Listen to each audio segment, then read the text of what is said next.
Hi welcome back to my YouTube channel. ಎಲ್ಲರೂ ಹೇಗಿದ್ದೀರಾ? I hope super ಆಗಿದ್ದೀರಾ ಅಂತ ಅನ್ಕೋತೀನಿ. ಇನ್ನೂ ಯಾರಾದರೂ ನನ್ನ ಚಾನಲ್ನ ಸಬ್ಸ್ಕ್ರೈಬ್ ಆಗದೆ ನೋಡ್ತಾ ಇದ್ರೆ ಪ್ಲೀಸ್ ಸಬ್ಸ್ಕ್ರೈಬ್ ಆಗಿ, ಲೈಕ್ ಮಾಡಿ, ಶೇರ್ ಮಾಡಿ, ಕಮೆಂಟ್ ಮಾಡಿ. ಹಾಗೆ ಪಕ್ಕದಲ್ಲೇ ಇರೋ ಬೆಲ್ ಐಕನ್ನ ಕ್ಲಿಕ್ ಮಾಡಿದ್ರೆ ನಾನು ಯಾವುದೇ ವಿಡಿಯೋ ಅಪ್ಲೋಡ್ ಮಾಡಿದ್ರೂ ಮೊದಲು ನಿಮಗೆ ನೋಟಿಫಿಕೇಷನ್ ಬರುತ್ತೆ. ಎಲ್ರಿಗೂ ಮುಂಚೆ ಆ ವಿಡಿಯೋನ ನೀವು ನೋಡ್ಬೋದು. ಹಾಗೆಯೇ ಈ ವಿಡಿಯೋ ಇಷ್ಟ ಆದರೆ ಲೈಕ್ ಮಾಡೋದನ್ನು ಮಾತ್ರ ಮರಿಬೇಡಿ. ಈಗ ಆಲ್ರೆಡಿ ನಿಮಗೆ ತಮ್ಮೇಲೆ ನೋಡಿ ಗೊತ್ತಾಗಿರುತ್ತೆ ಏನು ವಿಷಯ ಅಂತ. ಜನಗಳು ಇರ್ತಾರಲ್ಲ, ಬರೀ ಚುಚ್ಚುಮಾತು, ಅವಮಾನ. ಮದುವೆ ಆಗಿಲ್ವಾ, ಇನ್ನೂ ಮದುವೆ ಆಗಿಲ್ವಾ, ಇಷ್ಟು ಏಜ್ ಆಯ್ತು ಇನ್ನು ನಿಮ್ಮ ಮಗಳಿಗೆ ಮದುವೆನೇ ಮಾಡಿಲ್ವಾ, ಬರೀ ಇದೇ ಮಾತುಗಳು. ಪೇರೆಂಟ್ಸ್ಗಳಿಗೂ ಇದು ಅನುಭವ ಆಗುತ್ತೆ, ಮತ್ತು ಹುಡುಗಿರ್ಗೂ. ಅಂದರೆ ನಾನು ಅಲ್ಪ ಸ್ವಲ್ಪ ಕೇಳಿಸ್ಕೊಂಡಿರೋ ಮಾತುಗಳು, ಅನುಭವದ ಮಾತುಗಳನ್ನ ನಿಮ್ಮ ಹತ್ರ ಶೇರ್ ಮಾಡ್ಕೋತಿರೋದು. ಹೆಣ್ಮಕ್ಳು ಕಾಲೇಜ್ ಮೆಟ್ಲು ಹತ್ತಿದ್ರು ಅಂದಾಕ್ಷಣಕ್ಕೆ ಊರ ಜನಗಳು ಇರ್ತಾರಲ್ಲ, ಅವರು ನಮ್ಮ ಅಪ್ಪ ಅಮ್ಮನ ತಲೆಗೆ ತುಂಬೋದೇನು ಅಂದರೆ, ಮೊದಲು ಕಾಲೇಜ್ಗೆ ಹೋಗ್ತಿದ್ದಾಳ ನಿನ್ನ ಮಗಳು, ಮತ್ತು ಈಗಲೇ ಗಂಡು ನೋಡೋಕೆ ಶುರು ಮಾಡಿದರೆ ಅವಳು ಕಾಲೇಜ್ ಮುಗಿಯೋ ಅಷ್ಟರಲ್ಲಿ ಮದುವೆ ಮಾಡ್ಬೋದಾಗಿತ್ತು, ಮುಂದಕ್ಕೆ ಹೆಂಗೋ ಏನೋ ಅಂತ. ಏನು ಅಂದರೆ, ನಮ್ಮನೆ ಅಪ್ಪ ಅಮ್ಮ ಸುಮ್ಮನೆ ಇರ್ತಾರೆ, ನಾವುಗಳು ಸುಮ್ಮನೆ ಇರ್ತೀವಿ. ಈ ಜನ ಇರ್ತಾರಲ್ಲ ಮೂರನೇವರು, ಆಳು ಮೂಳು ಅಧ್ವಾನ ಎಲ್ಲ ತಲೆಗೆ ತುಂಬಿಡ್ತಾರೆ. ನೀವು ತಲೆ ಕೆಡ್ಸ್ಕೊಳಕ್ಕೆ ಹೋಗ್ಬೇಡಿ. ನಿಜವಾಗ್ಲೂ ಜನ ಹಂಗಂತಾರೆ ಹಿಂಗಂತಾರೆ ಯಾವುದಕ್ಕೂ ತಲೆ ಕೆಡ್ಸ್ಕೊಳಕ್ಕೆ ಹೋಗ್ಬೇಡಿ. ಮದುವೆ ಆಗೋದೇನು ದೊಡ್ಡ ವಿಚಾರನೇ ಅಲ್ಲ, ಮದುವೆ ಆಗ್ಬಿಡ್ಬೋದು, ಅದೇನು ದೊಡ್ಡ ಏನು ಆಗ್ಬಿಡ್ಬೋದು. ಆದರೆ ಮದುವೆ ಆದಮೇಲೆ ನಾವು ಯಾವ ರೀತಿ ಇರ್ತೀವಿ ಅನ್ನೋದು ಇಂಪಾರ್ಟೆಂಟ್ ಆಗುತ್ತೆ. ಈಗ ಜನಗಳು ಹಿಂದೆ ಮಾತಾಡ್ತಿದ್ರೆ ಮಾತಾಡ್ಕೊಳ್ಳಿ ಬಿಡಿ, ಏನು ಬೊಗಳೋ ನಾಯಿ ಕಚ್ಚಲ್ಲ ಅಂತ ಹೇಳ್ತಾರಲ್ವ. ಇವಾಗ ರೋಡಲ್ಲಿ ಆನೆ ಹೋಗ್ತಿದ್ರೆ ನಾಯಿ ಬೊಗಳ್ತಾನೆ ಇರುತ್ತೆ, ಬೊಗಳ್ಕೊಳ್ಳಿ ಬಿಡಿ. ಒಂದು ವೇಳೆ ನಿಮ್ಮ ಎದುರಿಗೆ ಬಂದು ಇಷ್ಟು ವರ್ಷ ಆಯಿತು ಇನ್ನೂ ಯಾಕೆ ಮದುವೆ ಆಗಿಲ್ಲ ಅಂತ ಕೇಳ್ತಾರಲ್ವ, ಆ ಕೇಳೋರಿಗೆ ನೀವು ಒಂದೇ ಮಾತು ಹೇಳಬೇಕು.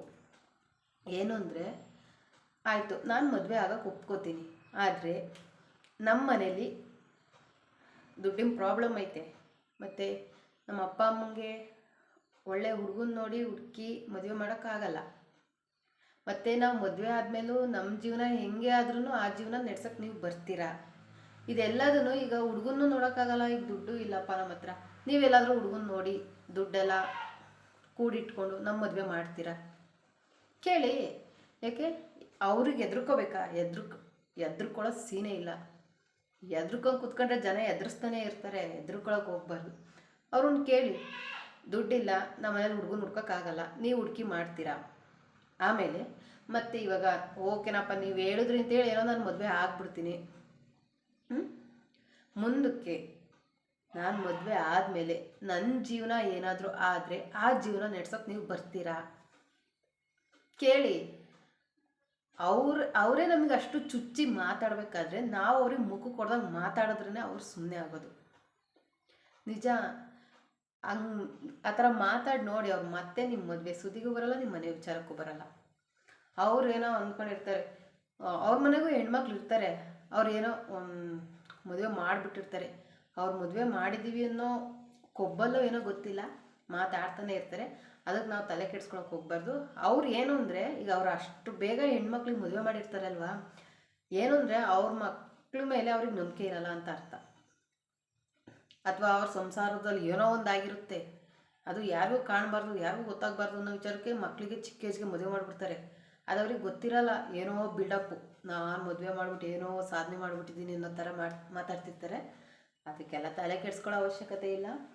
ಮತ್ತು ಈ ಚಿಕ್ಕ ಏಜ್ಗೆ, ನಿಜ ನಾನು ಇವಾಗಲೂ ನೋಡಿದ್ದೀನಿ, ಚಿಕ್ಕ ಏಜ್ಗೆ ಮದುವೆ ಮಾಡಿಬಿಡ್ತಾರಾ, ಗಂಡನ ಮನೆಗೆ ಹೋಗ್ತಾರೆ, 4 ಜನ ಹೋದರೆ ಅವ್ರಿಗೆ ಅಡುಗೆ ಮಾಡಿಕಕ್ಕೆ ಬರಲ್ಲ ಹೆಣ್ಮಕ್ಳಿಗೆ. ನಿಜ ಹೇಳ್ತಿದ್ದೀನಿ ನಾನು, ನಿಜವಾಗ್ಲೂ ನಾನು ನೋಡಿದ್ದೀನಿ, ಕಣ್ಣಾರ ನೋಡಿರೋದಕ್ಕೆ ಹೇಳ್ತಿರೋದು. 4 ಜನಕ್ಕೆ ಅಡುಗೆ ಮಾಡಿಕಕ್ಕೆ ಬರಲ್ಲ. ಆವಾಗ ಅತ್ತೆ ಕೈಲೊಂದು ಮಾತು ಕೇಳಬೇಕು, ಮಾವನ ಕೈಲೊಂದು ಮಾತು, ಗಂಡನ ಕೈಲೊಂದು ಮಾತು, ಇದೆಲ್ಲ ಬೇಕಾ? ಬೇಡ. ಏನಕ್ಕೆ ಬೇಕು ಇನ್ನೊಬ್ರ ಕೈಲೊಂದು ಮಾತು ಕೇಳೋದು? ಅದಕ್ಕೆ ನಾವು ಎಲ್ಲದನ್ನು ಕಲಿತು ನಾವು ಮದುವೆ ಆಗ್ಬೋದು.